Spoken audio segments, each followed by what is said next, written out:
Hi everyone, I'm Heather Markel. Welcome to another episode of The Inspired Nomads. What happens when you leave stability to go travel the world? We're going to find out lots of fun answers to that question today with my very special guest, and who's German, so I'm going to practice my little German here, but Lilli Mixilch. Hope I said that right. So Lilli, where are you? Tell us a little Yes. about yourself. Yeah, hi everybody. So my name is Lilli, and you don't have to bother with my surname, it's much too complicated. I'm 62 years old and I'm traveling on my own in my 30-year-old Land Cruiser, and I'm traveling through Eastern and Southern Africa. And at the moment, I'm in a tiny little kingdom. It's called Eswatini, or Swaziland, as it was former called. So I'm in the Southern Hemisphere in Southern Africa in Eswatini. Wow, how cool. I'm coming to you today from Uruguay, from a little town called Colonia del Sacramento. So I'm in the lobby of my hotel, so if we hear some random background noise, sorry about that. But how fun that we're actually both in the Southern Hemisphere, except I actually met a woman from Namibia in my hotel yesterday, who told me that it's not as cold. We're both in the Southern Hemisphere, but you're wearing a t-shirt and I am freezing. So I guess it's a little warmer where you are than where I am. It is, because it's afternoon now and the day just hit, but in the right. And I'm on a campsite, so I'm out in the open. And yeah, it's getting colder now because the sun will set soon. So the day will be soon. I'm jealous, very jealous. So Lilli, can you tell us what is the stability, like the stable income, stable life that you left, and when did you leave that?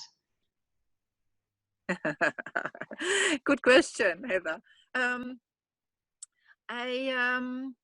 I really cannot say that I left.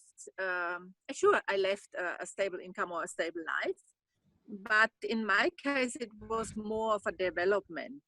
As a German, we normally, or in my age, we had a profound education, and I'm a pharmaceutical assistant, and I started in this career.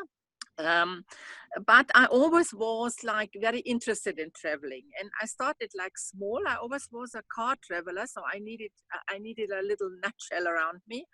And I started, because from Europe there are only two directions where you can go. You can go east to India, or you can go south to Africa. And I started actually with Northern Africa way. So to travel there, to drive there, you need a bit of time. So I started actually with holidays, first with 4 weeks, then I tried to put 2 years holidays together, 6 weeks, 2 months. And I actually, that was the start that for my profession, if it didn't work out, if I couldn't take a long holiday, if I were unpaid leave or something like this, I just quit the job and started a new one after I came back. And my, like a personal development, because you go somewhere and then you want to explore more, and you need more time. And so yes. I started. And then stable income, I had a stable income as a pharmaceutical assistant, but what made me, what was a big change for me, with 27 actually, I decided to go back full-time to school and do complete my high school degree. And there, from one day after the other, from the one day to the next, I had no income anymore. And I was just trying to do some jobs, like on the weekend and maybe on some afternoon during the week, that I can sustain myself. And over these 3 years when I went to school, I actually went backpacking in the holidays, and I don't like backpacking. So that's how I found out that I don't like backpacking. So I was a lot in Asia, but I didn't like it. And yeah, during that time, I really learned, oh, you don't need that. And that's how I learned actually also and in Asia, I met a lot of people who did a lot of long-term traveling. So I met people, oh, how long are you on the road? 6 months, great. I also would like to be 6 months on the road. And then I met some people, oh, we are 7 years on the road. Wow, 7 years on the road. So this was like a kind of a dream. I wanted to be a way open end. And I was in a relationship at that moment or in that time.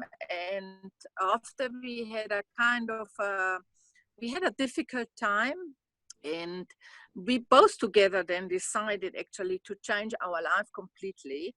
And he wanted to pursue a career. I was ready. I had my high school degree and I could have gone to university. So both of us decided, okay, no, let's go for a journey open end. And we just scratched together all the money we had, and we went on a journey open end, and we've been then on the road for 3 years. Yeah. And that was the start into my individual lifestyle and my individual fan life. So you kind of, when you first started, were you doing the pharmaceutical assistant work while you traveled, or just traveling? No.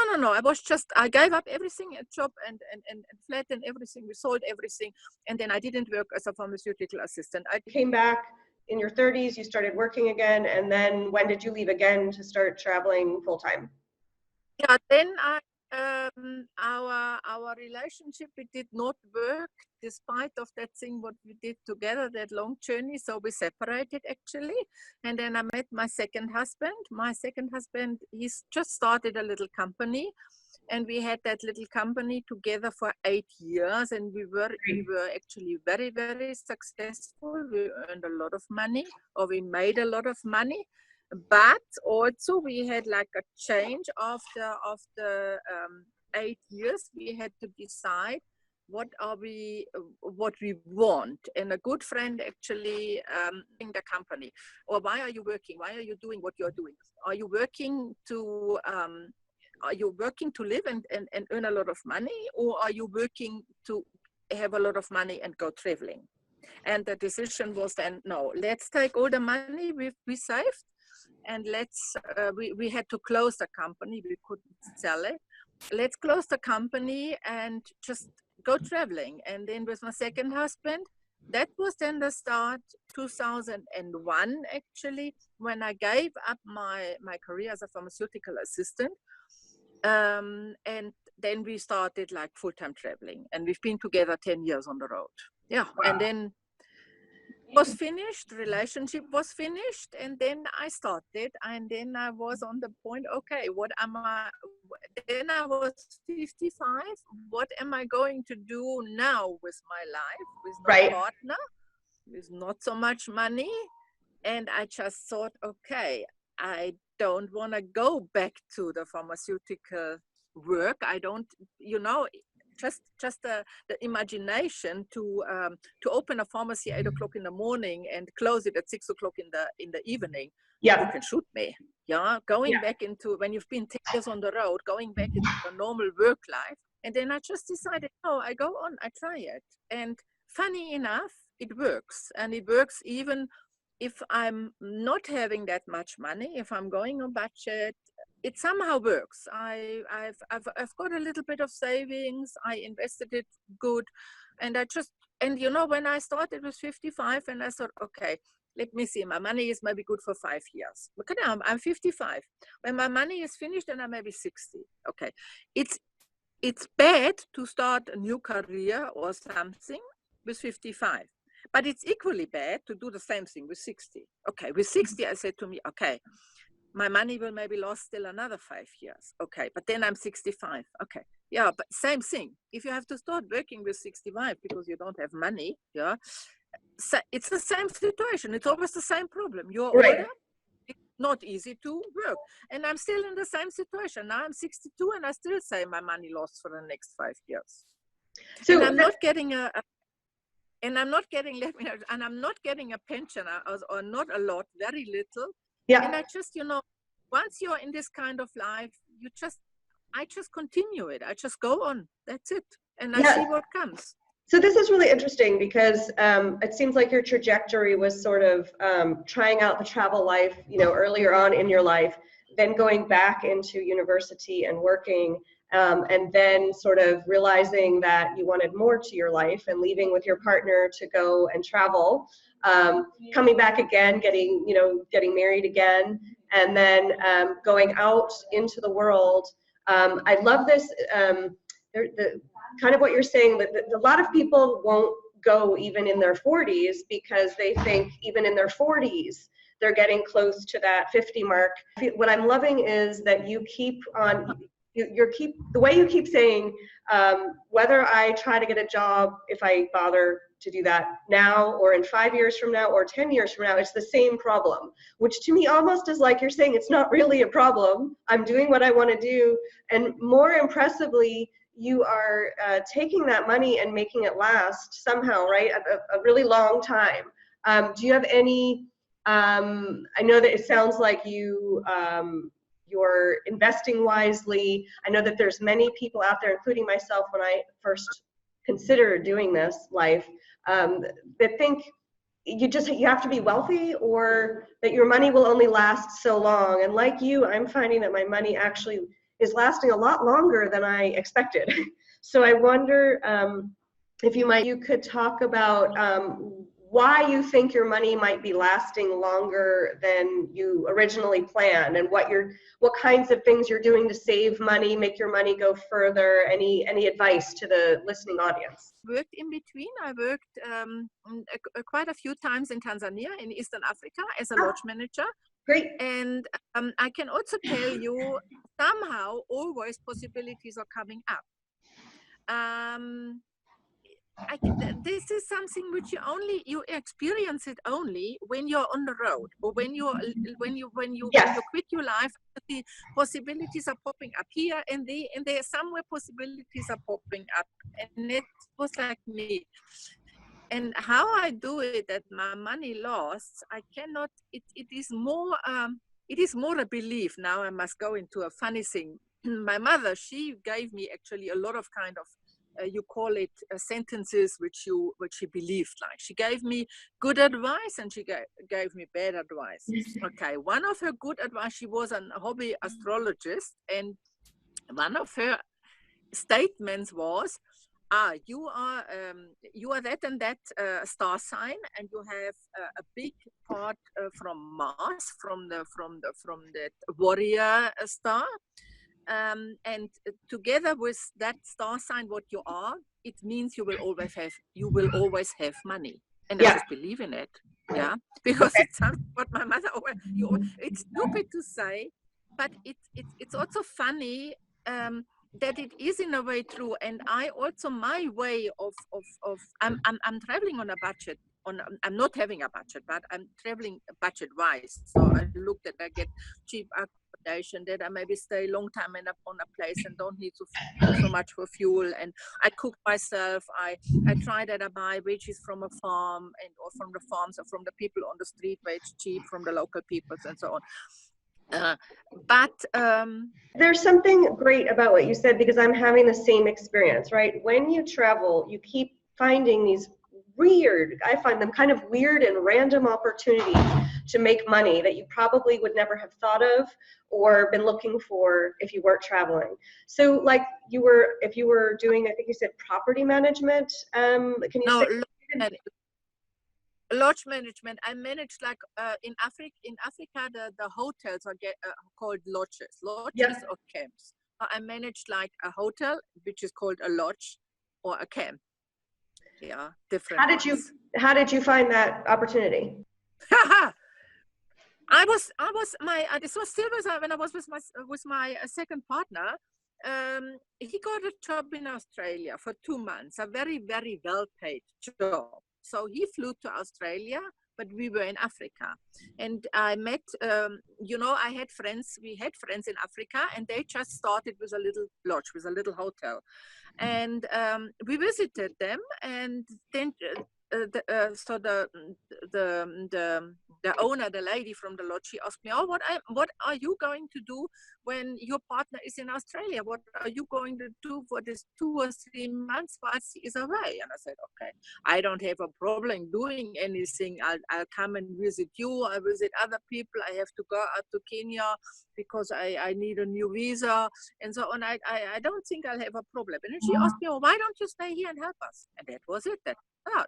And then I came back several times. They even flew me in from different countries to have me there, because now I had like the experience. I knew the business from the beginning. And it's I must also say I'm not doing it anymore since about 2 years, because it's gotten very difficult with work permits, with visa issues. It's gotten very difficult. But I'm sure I could if I would commit for a longer time. But I don't want to commit longer time. I always came like for 3 months or 6 months. And in 6 months time, I earned that much money that I could live the whole year from the money. Yeah, I didn't need to go back to my savings. Yeah. But I don't want to commit. You have to commit, or I would have to commit then for 2 years, which I don't want. You know, when you are getting older, life is short. You must live. Yeah, no, but I love what you're saying, because for those of you listening, you know, what you're hearing, and you've heard from some of the other interviews, is that, you know, if you've left some stable job, whether that be corporate or something else, and you're afraid of maybe not being able to go back to it when you're done traveling, the fact is that actually through the traveling, you may find you want to do something completely different. And also you will open and expand and find these opportunities, like we were just saying, that you would never have even considered in, you know, in your corporate job. And instead of having to work and work and work all year long, you can work for a small period of time, and that money, because you're spending differently and living differently, will just last you so much longer than you'll expect. I think we're both having that experience, so that's wonderful. So thank you for that. Yeah, and I also think, you know, now when I know I might not have that possibility with that work anymore in Tanzania, I'm on the way of discovering what can I do with my traveling, what can be an outcome that I can maybe, you know, people can do so many things. They can write blogs, you can do this and you can do that, or I do photographs, I could sell pictures and so, but nothing has come up yet. But I think also what I would like to do, I would like to inspire other women specifically to go traveling and to do these things, and maybe go out, specifically for me, go out into the wilderness and come to Africa and do this kind of journey.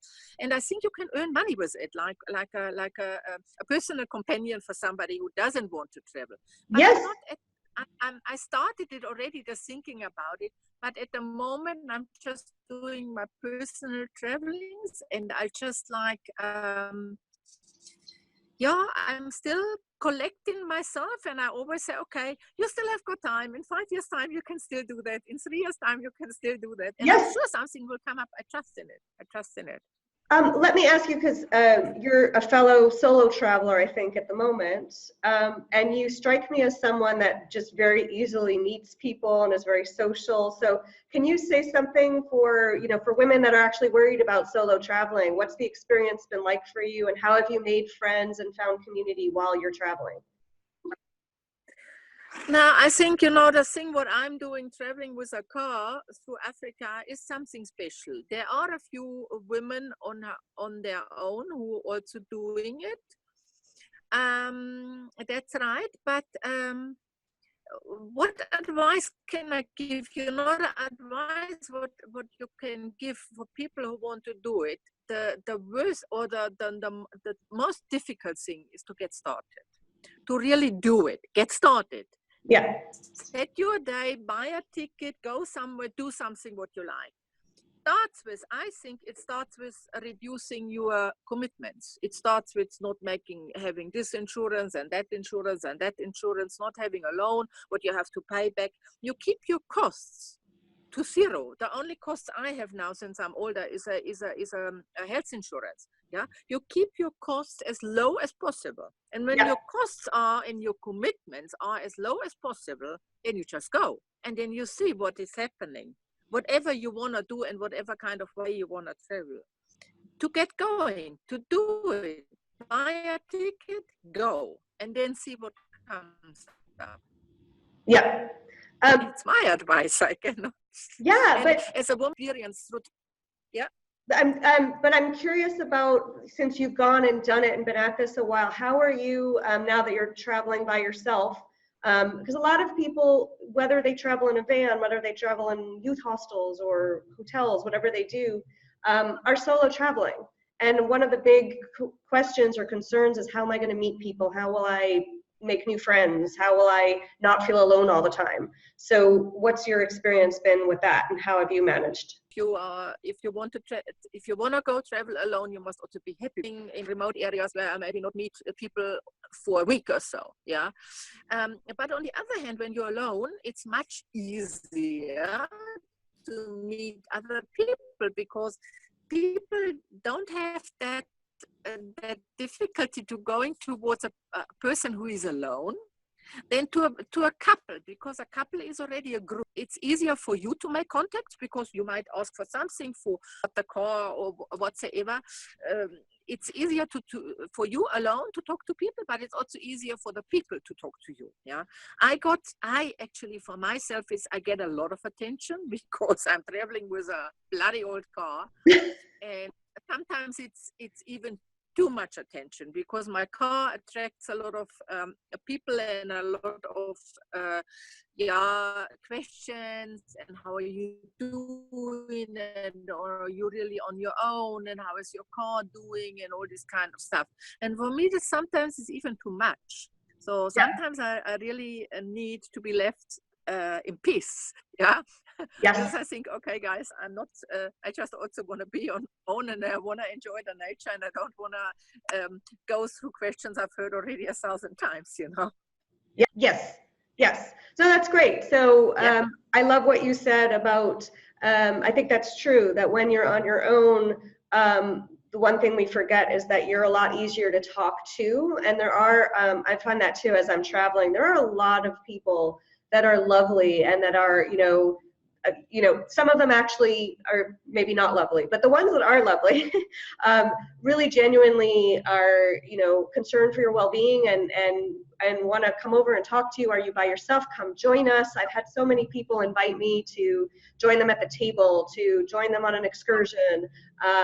So I just think that part of travel is lovely. And you're right that if you were traveling with someone, you might miss out on that, because you're maybe talking with your friend or your partner and not paying attention to all these wonderful people around you. So I love that. Same with me, Heather. I'm also getting a lot of invitations. I meet so lovely people. I get so much help and encouragement.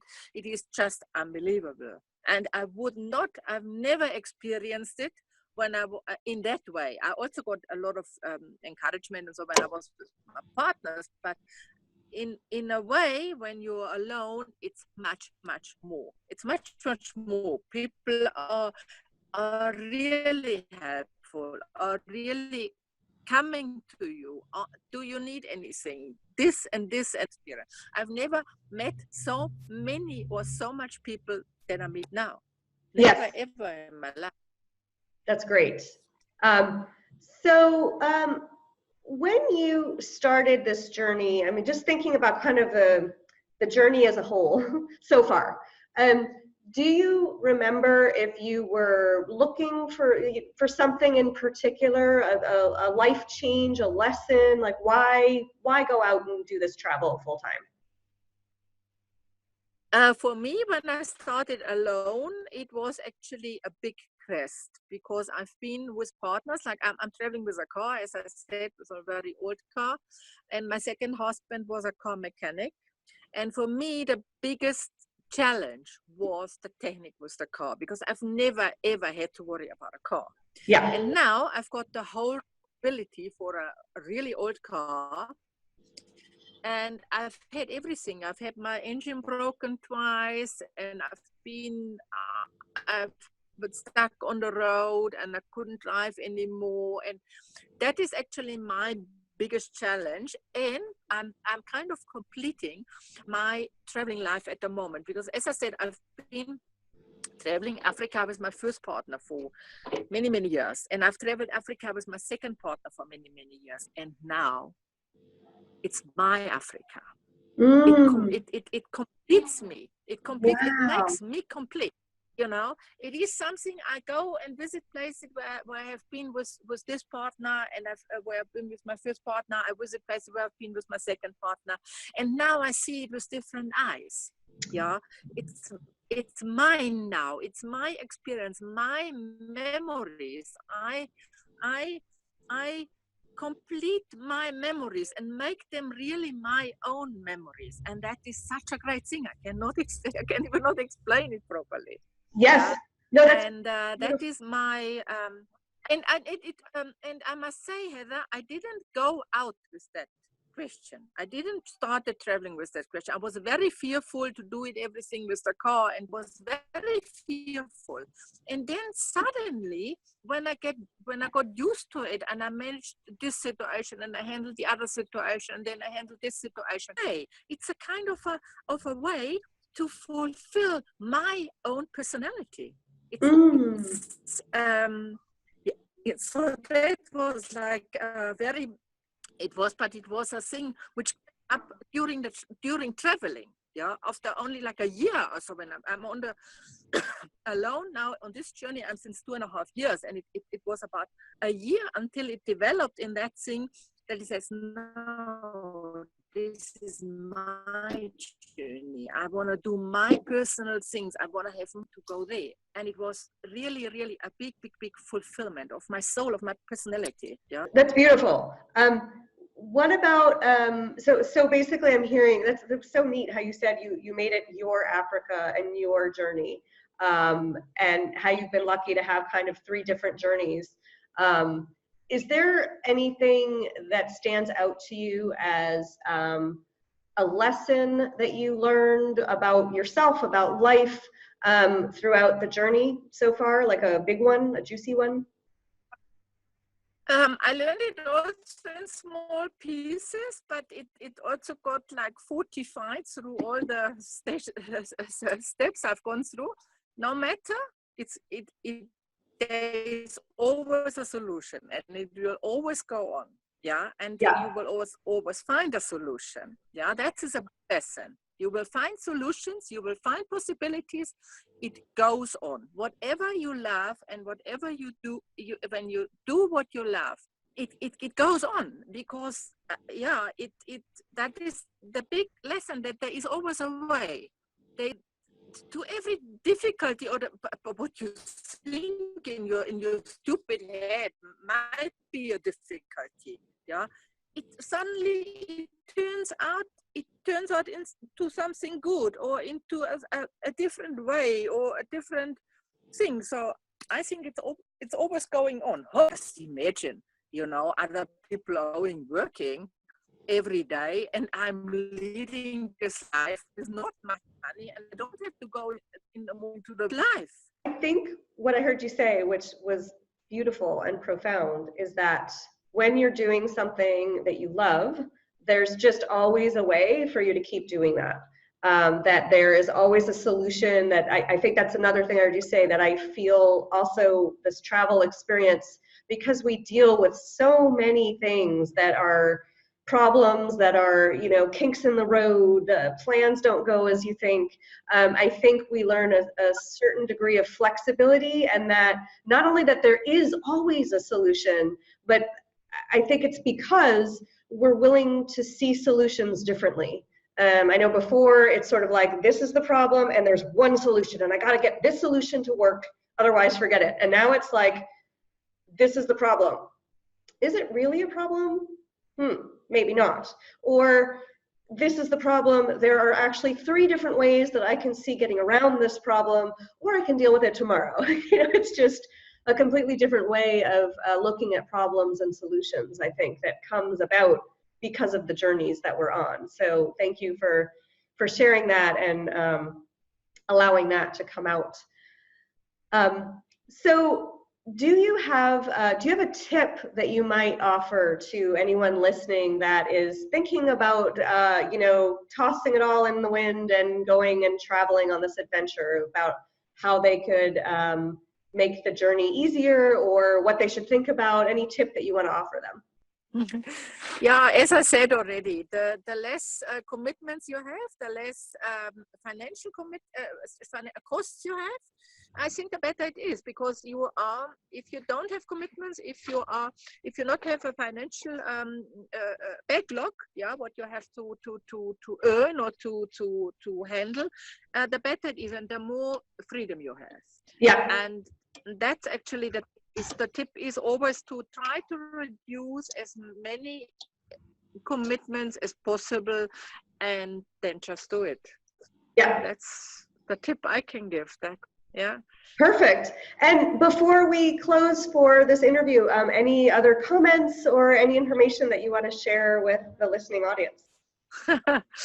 Yeah, no, really, we've talked about everything. I'm happy that, as I said, I specifically, one of my things is I specifically also want to inspire other women, as I think there are many women out there, they want it, but they don't dare to do it. And that's what I also want to do. I want to inspire, especially also older women, to get out and get going and have their freedom and have their fulfillment. And I think I can do it by the way, how I live, how I do. I'm very pictures I'm sharing, the stories I'm sharing. I think it's important, to be kind of, I think, a role model is a big word. I don't see myself a role model, but maybe I am a role model. But I want to have it in a good way, in an experimental way. Yes.